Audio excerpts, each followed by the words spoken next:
अब इसमें मज़ीद देखें कि अगर जो है हमारे पास ये कंडीशन थी कि हम ये कहते थे कि अगर आपके पास एक चार्ज की ये फील्ड मौजूद है, इलेक्ट्रिक फील्ड मौजूद है, इस चार्ज की वजह से ये पॉइंट चार्ज है आपका, ठीक है ना, और यहाँ पे एक कोई टेस्ट चार्ज मौजूद है और इस टेस्ट चार्ज पे इसको हम Q कह देते हैं, इसको Q0 कह देते हैं। इस टेस्ट चार्ज पे इसकी इलेक्ट्रिक फील्ड की वजह से, इस चार्ज की इलेक्ट्रिक फील्ड की वजह से जो है इसमें एक एनर्जी मौजूद होगी पोटेंशियल एनर्जी की सूरत में, और उस पोटेंशियल एनर्जी का फार्मूला जो था वो पोटेंशियल एनर्जी बहरहाल जो है आपके पास वर्क डन के बराबर होगी। असल में अभी हम देख लेते हैं वर्क डन। हमने कहा था कि अगर किसी पॉइंट A से B तक जो है हमारे पास वर्क डन हुआ है, जो कि आपके पास इसकी पोटेंशियल एनर्जी में चेंज लाएगा और वो इसके नेगेटिव टाइम्स के बराबर होगी, तो बराबर आया था आपके पास Q test charge into Q0 point charge Q, और Q0 जो टेस्ट चार्ज ओवर जो है 4 पाई, और आपके पास एप्सिलॉन नॉट, और उसके साथ यहाँ पे आया था 1 over RA minus 1 over RB। तो यानी इसका मतलब है इस पॉइंट पर जो इसमें इस चार्ज में पोटेंशियल एनर्जी मौजूद होगी वो असल में इस तरह से होगी कि इस चार्ज को, इस टेस्ट चार्ज को जो हमने किसी और डिस्टेंस से या किसी और जगह से लाकर यहाँ पर प्लेस किया होगा, जो कि हमने पहले देखा था। इस पॉइंट को हमने पॉइंट A कहा था, B पॉइंट से हम ला के इसको यहाँ प्लेस करते थे। तो यहाँ पे जो पोटेंशियल एनर्जी इस फार्मूले से इस चार्ज की आ रही है वो असल में इस पॉइंट की एग्जैक्ट पोटेंशियल एनर्जी नहीं है, बल्कि जो है आपके पास, अगर हम फर्ज कर लें इस चार्ज को यहाँ पॉइंट B से लेकर आए थे, तो B पॉइंट से लेकर A पॉइंट तक की जो एनर्जी में डिफरेंस आया था वो डिफरेंस ये फार्मूला शो कर रहा है। हम बात पहले कर चुके हैं। अब मसला ये है कि अगर हम अपने पास जो हम इन चीज़ों को डिस्कस करते हैं, किसी भी फील्ड में किसी चार्ज की और वो चार्ज जो जिसकी हम एनर्जी लेते हैं ना, तो किसी भी फील्ड में किसी टेस्ट चार्ज की एनर्जी को या किसी चार्ज की एनर्जी को अगर हम उस पॉइंट पर शो करना चाहें, तो असल में ये बड़ा मसला होता है कि हम दो पॉइंट के डिफरेंस के तौर पे शो करें। मसलन मैं क्या कह रहा हूँ, फ़र्ज़ कर लें यहाँ तक का डिस्टेंस इस टेस्ट चार्ज का R के बराबर है, और हम ये चाहते हैं कि इस डिस्टेंस R पर, इस चार्ज के R जितने डिस्टेंस पर इस चार्ज में जो है कितनी एनर्जी या कितनी पोटेंशियल एनर्जी मौजूद होगी इस इलेक्ट्रिक फील्ड की वजह से, जो कि इस पॉइंट चार्ज की वजह से इलेक्ट्रिक फील्ड है, उसके बायस इस टेस्ट चार्ज में इस पॉइंट पर कितनी एनर्जी मौजूद होगी, इस पॉइंट का डिस्टेंस R है। तो अब हम उस एनर्जी को इस फार्मूले से अगर लिखना चाहें तो हमेशा हम जो है इस पॉइंट की एनर्जी को शो नहीं करेंगे, बल्कि दो पॉइंट्स के दरमियान पोटेंशियल एनर्जी का डिफरेंस को शो करेंगे। कैसे? देखिए, अगर मैं आपसे ये बात करूं कि फ़र्ज़ कर लें कि यहाँ पे जो है ये पॉजिटिव चार्ज ही है और ये भी पॉजिटिव चार्ज है, हम इसको यहाँ से यहाँ लेकर आएँ, वो बात हम पहले कर चुके हैं। तो यहाँ से लेके यहाँ के इस सूरत में आपको ख़ुद जो है वर्क करना पड़ेगा इस पर। तो यहाँ से लेकर यहाँ तक लाते हुए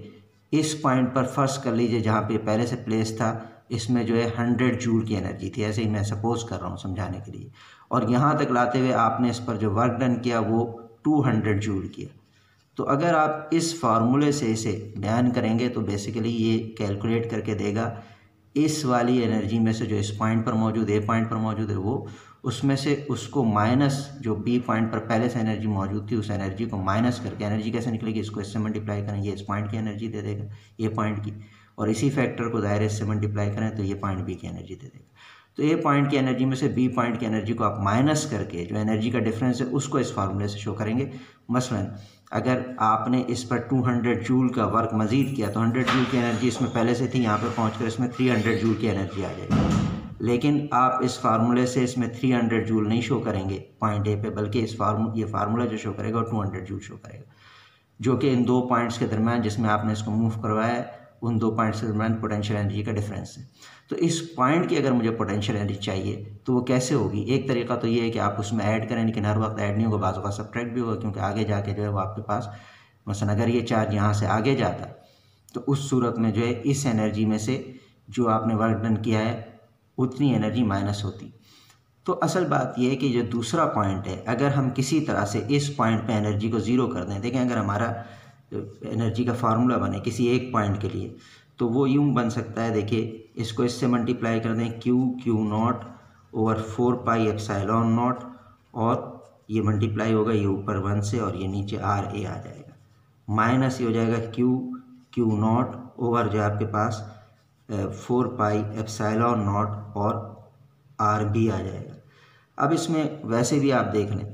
कि क्यू नॉट और 4 पाई एप्सिलॉन नॉट, इनको तो आप ज़ीरो नहीं कर सकते। 4 पाई एप्सिलॉन नॉट ऑलरेडी वैसे ही जो है वो एक कांस्टेंट वैल्यू है, और जो है आपके पास 4 पाई और एप्सिलॉन नॉट इनके दरम्यान अगर वैक्यूम है तो मौजूद ही रहेगा। क्यू जो है ये चार्ज है जिसकी वजह से फील्ड मौजूद है, आप इसको भी चेंज नहीं करेंगे, इसको चेंज करेंगे तो फील्ड कंजर्वेटिव नहीं रहेगी, बार बार अगर चेंज करते रहेंगे। चेंज करने के बाद मतलब एक नई फील्ड बनेगी, उसको आपने एक चार्ज को यहाँ से यहाँ लाया और फिर फील्ड चेंज, ये चार्ज कॉन्फ़िगरेशन को चेंज कर दिया तो वो कंजर्वेटिव फील्ड नहीं रहेगी। तो अब आपके पास जो है वो क्या है, पहले के मुकाबले में, यानी पुरानी जो फील्ड थी, अगर आप चार्ज कॉन्फ़िगरेशन को चेंज करेंगे तो जो नई जो फील्ड बनेगी वो उससे डिफरेंट हो जाएगी।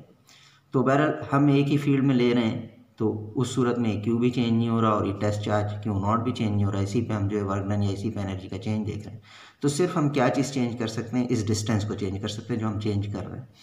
तो अगर मेरे पास ये वाला फैक्टर ज़ीरो हो जाए, ये असल में बराबर था किसके, energy at point A minus energy at point B के।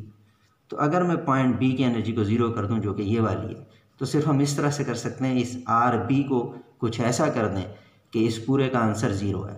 अगर आपके पास किस तरह से हो सकता है ये, अगर आपके पास किसी भी कैलकुलेशन में नीचे इनफाइनाइट आ जाए तो आपका आंसर ये क्या होता है, ज़ीरो होता है, चाहे 1 के नीचे आए चाहे किसी भी नंबर के नीचे, हम ज़ीरो लेते हैं, इसको कैलकुलेशन में अपनी ज़ीरो लेते हैं। तो ये हो जाएगा Q not over 4 pi epsilon not, और अगर अभी मैंने आर ए लिखा हुआ है, अगर मैं चलें अभी हम आर ए लिख लेते हैं, आगे इसको देख लेंगे, माइनस अगर मैं क्यू नॉट ओवर जो है 4 पाई एप्सिलॉन नॉट, और आर बी जितने डिस्टेंस को आप जो है इन्फिनिटी पे ले लें, ये किसको लिया हमने, R B at infinite distance पे लिया।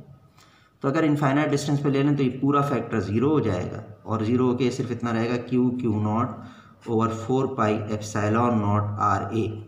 और आप देखें ये यू बी ज़ीरो हो गया, तो ये पॉइंट ए की टोटल पोटेंशियल एनर्जी आ गई। प्रैक्टिकली आप इसको कैसे कर सकते हैं, और फर्दर जो है आप देखें, बजाय अब हम आर ए आर बी लिखने के, क्योंकि एक ही पॉइंट पर ले रहे हैं, ठीक है ना, ऐसी क्यू है, ये क्यू नॉट है, और आर जितना डिस्टेंस हमने ले लिया, तो किसी भी डिस्टेंस कोई भी इलेक्ट्रिकल चार्ज किसी इलेक्ट्रिक फील्ड में मौजूद हो, तो किसी भी डिस्टेंस पर जो उसमें पोटेंशियल एनर्जी होगी, उसी पॉइंट पर जो पोटेंशियल एनर्जी होगी उसका फार्मूला ये आ जाएगा, Q not over 4 pi epsilon not, और हमने यहाँ डिस्टेंस आर लिया हुआ, खाली उस पॉइंट तक का डिस्टेंस आर, और हम अमूमन इसी तरह से शो करते हैं, यानी आपके पास उस पॉइंट की पोटेंशियल एनर्जी को शो करते हैं इलेक्ट्रिकल चार्ज की, बजाय इसके कि दो पॉइंट्स के डिफरेंस को में जो पोटेंशियल है, दो पॉइंट्स के दरमियान जो पोटेंशियल एनर्जी का डिफरेंस आ रहा है, उस डिफरेंस को लिखने के बजाय किसी भी पॉइंट की पोटेंशियल एनर्जी को हम शो करते हैं, ठीक है ना, इस तरह से। तो ये है, लेकिन इस किसी भी पॉइंट की पोटेंशियल एनर्जी को शो करने के लिए हमारी अजम्पशन क्या थी, यानी या दूसरे लफ्ज़ों में हमने काम क्या किया था कि हमने आर बी को इनफाइनाइट डिस्टेंस पे लिया था, ठीक है ना, ये इस फॉर्म। अब आप इसको समझ भी लें, देखें इनफाइनाइट डिस्टेंस की वजह से जो है आपके पास क्यों हम इस पॉइंट की जो पोटेंशियल एनर्जी आएगी वो क्यों इस पॉइंट की टोटल पोटेंशियल एनर्जी, उसको एब्सोल्यूट पोटेंशियल एनर्जी भी कहते हैं, वो कहलाएगी। असल में हमने इस सूरत में भी जो पोटेंशियल एनर्जी लिखी है, ये भी दो पॉइंट्स के दरमियान पोटेंशियल एनर्जी का डिफरेंस ही है, लेकिन दूसरा पॉइंट का इनफाइनाइट पे। इनफाइनाइट पे होने से हो क्या रहा है, देखें अगर ये पॉइंट बी इनफाइनाइट डिस्टेंस पर हो, इनफाइनाइट का मतलब इतना ज़्यादा डिस्टेंस है ये कि यहाँ पर इसकी इलेक्ट्रिक फील्ड ज़ीरो, ठीक है, इलेक्ट्रिक फील्ड ज़ीरो, और अगर इलेक्ट्रिक फील्ड ज़ीरो है तो इस चार्ज पे जो फोर्स लगेगी वो भी ज़ीरो होगी। अगर फोर्स लगेगी वो ज़ीरो है तो जो पोटेंशियल एनर्जी होगी, आपके पास फोर्स का फार्मूला यूँ होता है, कूलम्स फोर्स का, आपके पास पॉइंट चार्जेस हैं ये, तो आपके पास होता है के Q not into Q over जो आपके पास आर स्क्वायर। अगर ये फोर्स ज़ीरो होगी आपके पास तो बेसिकली, और ये किस तरह से ज़ीरो होगी, हमने कह दिया के Q not over R square. R क्या है आपके पास, इनफाइनाइट है, तो इनफाइनाइट का स्क्वायर करो वो भी इनफाइनाइट ही होगा, ज़ीरो आ रही है। अगर फोर्स ज़ीरो आ रही है तो पोटेंशियल एनर्जी का फार्मूला आपके पास ये आ रहा है, जनरली किसी भी एक पॉइंट की पोटेंशियल एनर्जी का भी हमने लिखा हुआ है Q not over 4πε0 into R. लेकिन ये आपने कैसे निकाला था? ये आपने निकाला था इस तरह से करके। हम एनर्जी किस तरह से कैलकुलेट करते हैं? हम एनर्जी हमेशा कैलकुलेट करते हैं एफ इंटू डी आर लिख लें, आर लिख लें, जो भी लिख लें चले, एफ मल्टीप्लाइड बाई आर, यानी फोर्स और फोर्स के अंडर जितना भी डिस्प्लेसमेंट होगा वो। डी आर लिखेंगे तो छोटे से रीजन में डिस्प्लेसमेंट की बात करते हैं वो। तो ये आपके पास वर्क डन या एनर्जी का जनरल फार्मूला है, ठीक है ना, जनरल फार्मूला। हम फोर्स को मल्टीप्लाई करते हैं डिस्प्लेसमेंट से, लेकिन इस पॉइंट पे जो फोर्स है वो बिल्कुल ज़ीरो है, तो ज़ाहिर है एनर्जी जिसका फार्मूला एफ इंटू आर है, इसमें एफ की जगह ज़ीरो पुट करें तो एनर्जी भी क्या आ जाएगी? इस पॉइंट पे ज़ीरो आ जाएगी। यानी इतनी दूर होने की वजह से कि ये आर बी जैसा डिस्टेंस जो है इनफाइनाइट डिस्टेंस पर है, आर बी या पॉइंट बी जो है इनफाइनाइट डिस्टेंस पर है और आर बी तक का डिस्टेंस इनफाइनाइट है, तो इस पे जो एनर्जी होगी इस वक्त एट इन्फिनिटी, वो आपके पास क्या होगी? E इक्वल टू ज़ीरो होगी। और वो कौन सी? पोटेंशियल एनर्जी भी ज़ीरो होगी, ठीक है ना इसकी। और अगर ये रुका हुआ तो काइनेटिक एनर्जी भी ज़ीरो होगी। तो इस पॉइंट से, यानी जहाँ पे इसकी एनर्जी ज़ीरो है, हम यहाँ तक लाने के लिए फ़र्ज़ कर लें अब अगर 200 जूल काम वर्क कर रहे हैं तो 200 जूल इसमें जो है स्टोर होगा, क्योंकि हम जो है अगेंस्ट द फील्ड मूव कर रहे हैं। तो 200 जूल की एनर्जी हम वर्क इस पर कैसे करेंगे कि इस चार्ज को जो यहाँ से लेकर यहाँ तक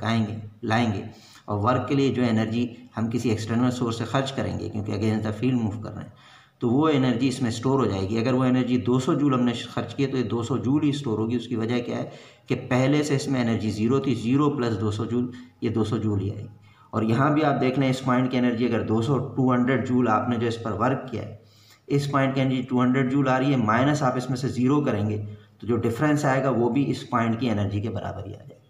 लिहाजा किसी एक पॉइंट का पोटेंशियल लेने के लिए हम अब भी वही होता है, हमने कहा कि एनर्जी को हम कैलकुलेट ही वर्क डन से करते हैं, और वर्क डन किसी दो पॉइंट के दरमियान ही होगा।